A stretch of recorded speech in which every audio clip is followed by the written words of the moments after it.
now that we covered the transfer market, let's quickly look at the market watch. What's been happening? So I'll give you a few people who have been transferred in and out, and you can tell. It's surprising that the most transferred in person is none other than your favorite, Sterling. Ah, Yeah, most transferred in. He's the most transferred in. You're joking. You're not happy with the 250k FPL managers who brought him in? Nah, yeah. He not a did big score. fan. I mean, he did. What did he do? He did score a couple goals, didn't he? Yeah, but he's look. I 2 goals and 3. He gave 15 points the last game. yeah, it's hard for me to really get a good judge on him because I just don't hate the way that he left Liverpool. So I'm always going to I'll never have him in my team. And if he had a career-ending injury tomorrow, I'd probably change my name to something including Sterling. So look, a lot of people think otherwise, and you know, all credit to them. But as I said, I hope he does very poorly. All right. The second person that is in there makes complete sense. Hazard. So Yeah. I think he's 240k. Clear indication of people have obviously seen that he's been performing well. Yeah. One, Hazard is back. I think the second thing has been boosted by is people have said, okay, well, I'm transferring Aguero out and I might bring him in. Yeah, I think you'll see a lot more higher priced guys being transferred in simply because Aguero has gone out for a couple of weeks. Yeah, which brings us to Costa, who I don't really like. He's not a very good professional. Well, one of the guys that if he's on your team, you love him. If he's not on your team, he's probably a bit like Suarez when he was playing for Liverpool, you know. Nah, I don't think so. I think Suarez had a couple of incidents which are big, but he's actually he's actually a good person. This guy's doing stuff every game. He's the kind of dude who would actually be doing that in training to his own teammates. Yeah, I wouldn't think Suarez would do that. Nah. He's definitely someone.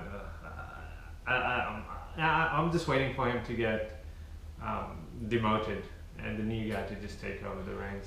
Yeah, well, look, Russia's we're doing things that you probably never should, and that's using like personal preference in terms of judging fantasy statistics. I still think so. Another one is Negredo. So he's been doing well. I think a lot of people are going with the cheaper options. Yeah, he's 193. Then we've got Kapai from Watford. He's gone up to 4.7. 181,000 people brought him in. Yeah. I can see why people are doing that. I think they're going for that cheap midfielder option. Particularly the guys that have been going to be using their wild cards. He's almost a must just because he's one of those 4.5, 4.7 Yeah, who now. actually play and give you attacking return. So if you're trying to do your team where you trying to shuffle between Sanchez, Hazard, Zlatan, you need people like him. So Ibrahimovic continues to go up. He's already up to 11.8. He's gone up the most this season, 170k. Yep. I don't have him. I think I'm missing out on space. So it'll be interesting to see. The one person I'm surprised who I haven't mentioned. Before I looked at it, I thought this guy would have been in the top 3, and that's Alexis Sanchez.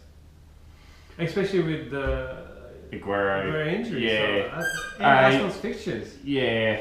He's still very expensive though, you know. It does make it, unless you're using a wild card, it does still make it tough. He has gone up he started at 10 at 11. He's gone down to 10.9. Now he's back to 11. So if people jumped in on him early, they could have made a 0.1. He's definitely he's on the verge of going to 11.1 perhaps. So you do make that 0.1 even if it was only short term. We'll look at the people who've gone down. Obviously not surprising. Over 500,000 people, 562k people have got rid of Aguero. You just and other people holding on to him. I'm telling you now, just get rid of him. Well, I don't know why you'd be holding on to him. I haven't made my transfer, but I'm most certainly going to make a transfer. And I feel like there'll be a surge of people going in late. What was he up to? 13.1. 13.1. So that's the reason I didn't transfer him, because you don't get the 0.1 when you transfer him. If he was 13.2. But what about now? Is it not 12 when he hasn't gone down yet? But he's on. He surely he might. I think there's going to be a surge of people who transfer him out, and I'm going to join that wave. I'm definitely going to try and transfer him soon before he goes to 12.9. Because he's missing 2 Premier League games, right? Definitely. So I think he might come back at 12.8. Yeah, I don't. There is no reason in my mind that you would keep him on the bench for the next 2 weeks at 13 million.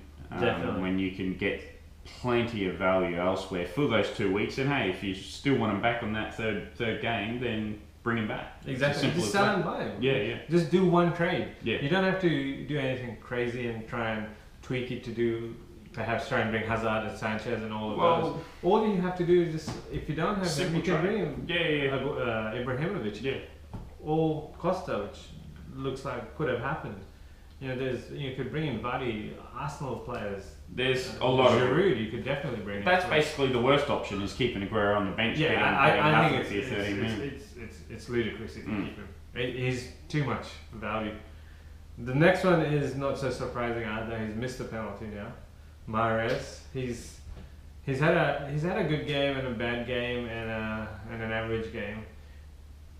His season's a bit reminiscent of Liverpool at times. He's scored, he's just missed opportunities, and other games he's just done nothing. Been a bit non-existent. Yeah. So a lot of people have lost faith in him. He's gone. Well, he was a consistent figure last season, wasn't he? You could almost bet on him week in, week out, and he was scoring points. And he was at 5.5 million. Now he's 9. Well, that's the thing. At 5.5 million, when he has his 2-point games, you don't really think anything of it. You go, oh, okay, no worries. That's what you expect at 5.5. Yeah, now what is he? He's at 9.5. So. 9.5 million is just, you need the best Mahrez week in, week out. There's no room for error at that price. And definitely, I think a lot of people have lost faith. The other person I'm very interested to see go is Stones. He's the third most transferred out person. Unless it's something I don't know.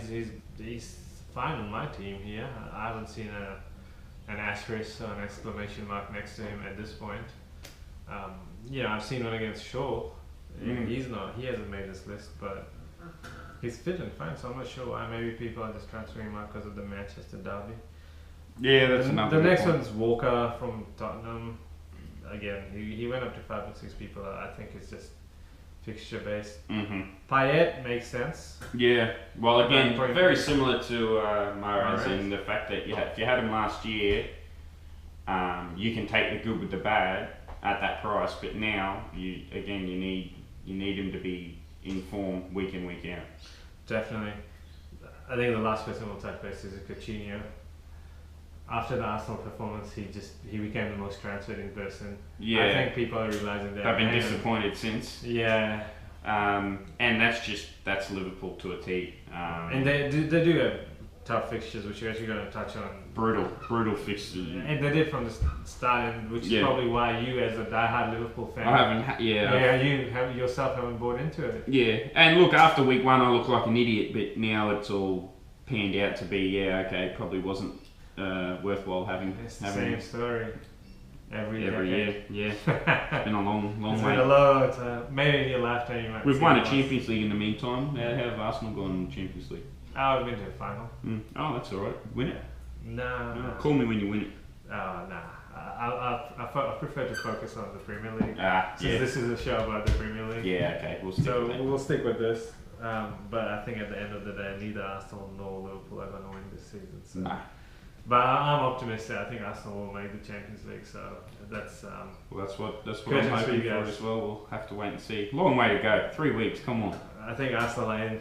This is it. The first 8 weeks for Liverpool has to be the toughest fixture stretch that any club has for the season. The fact that it's opened up with 3 away games to 2 really good clubs, and then the likes of we've got Leicester, we've got Chelsea, we've got Manchester United, all in the next 4 or 5 game weeks. Well, you're playing Leicester followed by Chelsea. That's right, back to back. So and we've just come from Spurs and Arsenal, with Burnley and it's perfect transition to our next segment, which is fixtures. And I think Liverpool is, with their schedule, you'd steer away, particularly because of them not playing well. Had they won all 3 games, it'd be not. You could justify keeping players, but I think the Burnley performance just really gave it away. Yeah, well, for mine, it's both fixtures not great, but fixtures are horrible. Who in that team are you going to put into your fantasy lineup with a tough schedule. Like you'd steer clear of the defenders and the goalkeeper. Oh, definitely. I mean, maybe a Firmino, potentially. We've got like a fair bit of depth in that sort of position though. And it really does depend on what they're going to do up front. But yeah, no, I can't. I'm as big of a Liverpool fan as you can come across, and I couldn't have anyone in my team at the moment. Definitely. I mean, that'll be changing in about 6 weeks when the schedule starts to ease, and I can get a better idea on how a couple of those players are playing. I think they'll definitely make these videos interesting, particularly if Liverpool end up winning a few games in a row, because I always do know Liverpool players in my fantasy team. Yeah, it's worked for me. Yeah, well. So it'll be interesting to see how that pans out for me. Obviously, I didn't play the year Suarez was there, so it was a good season. That worked out for me. Obviously, I would not have done too well not having Suarez that season. Let's talk about the most favourable fixtures. I think the most favourable fixtures are for Arsenal at this point in time. Yeah. Short term and long term. Exactly. Yes, we are playing Chelsea in game week 6, but we've got Southampton next, which is a good game. We've got Hull, who have been playing alright. Then we've got Burnley, Swansea, Middlesbrough, Sunderland. So very good stretch. If you're someone out there who's played your wildcard, I would say have 3 Arsenal players. Yeah. Just that makes sense. At least a defender. They have by far, over say the next 6 weeks, they have by far the best schedule. And it's a good long term. It's not even a good. No, it's not just 1 or 2 weeks. Exactly, it's not a 3-game It's one. Literally 6, all 7 the way weeks. up till game week 10. Yeah. Because after that they've got Spurs and Man United back to back. But by that time, you'll know the play. By that time, the season will, things will get back to normal. At worst, you'd want an Arsenal defender and an Arsenal midfielder for that stretch. Yeah, in my opinion. I think you definitely need at least 2 players. It's as simple as that. The team that you've been vouching for a lot, Crystal Palace, especially because they've also made some good signings. They do have a reasonable schedule. They still do. Middlesbrough, Stoke, Sunderland. Yeah. Especially for the next 3 games. Yes, they haven't capitalised in the first 3 games. No. But I was expecting more, but I did before game week 1, I was putting the team together. It was always Crystal Palace for the first 6 weeks for mine. In terms of the schedule, I like their schedule. They've disappointed the first half of it. They've made some signings that I hope can turn that around, and I'm still backing them over the next 3 weeks at least. Yeah, I think there's a chance. We'll move on to Everton. They also look like they've got a good schedule. Mm-hmm. They have been playing well. Lukaku has had an extended break. International break is out. Yeah. I think he should find the net in the next few games. I hope so. I've got him. He does have a bit of an enticing fixture. Yeah. List. So Sunderland, Bournemouth, Middlesbrough, Palace. Next 4 weeks. Yeah. I've got him. I've got Leighton Baines. I'm taking. I sort of highlighted the Everton schedule at least over the next 3 or 4 weeks. I think Baines is a great candidate because with the teams that they're playing, there's chances of clean sheets. Yeah. And he's heavily involved in set pieces. Yeah. Yep. And he bombs forward. He can get assists. He can score goals. I think a great player to have is Barkley. I've got him from the start. And I'm going to keep him. And he started well. There's no reason to be moving on from him at this stage, particularly with that schedule. Yeah, exactly. All right. Well, Spurs. Not the best schedule because they do have to play City soon, but they have short term. Stoke and then Stoke followed by 2 home games of Sunderland and Middlesbrough, which I think at this stage Harry Kane should start scoring goals. I know his, the superstitious thing is where that guy doesn't play. Yeah. And he doesn't. Is he back? He's back on the 18th, so he'll be back for the next week. Well, he's had a slow start, and he's certainly up there in price, right? What's he worth? Like 10? Yeah. Nah, I'll certainly be bringing him in. To start scoring. I'm a bit hesitant to bring him in. I've got more faith in Lukaku at this stage. Although, don't get me wrong, Harry Kane is great. He does score a lot. Not this season. So far. It's reminiscent of last season. He was very slow to start. Yeah. but then he did have the most goals, I think, in that. So he might be one to watch. I mean, especially if people have gone in on him, and he starts doing it, you'll have the first 2 weeks, because with Sanchez, I think a lot of people have already gone in. With Kane, it'll be people will wait an extra week. Yeah. Sort of probably a bit like Vardy, if people have sort of jumped off that bandwagon, wait and see. There is a benefit of having him during that stretch if he is scoring goals. If he's not scoring goals, then it's detrimental. We'll move on to the other team that we spoke about earlier, about defenders. West Brom do have a reasonable fixture list that enables them to give clean sheets. They've got Bournemouth away, then they've got West Ham but at home, and West Ham have been slightly out of sorts this season. I think a lot is to do with Bayern missing and then just coming back, and then they've got Stoke, so there's a chance for them to keep clean sheets. And look, they've played well.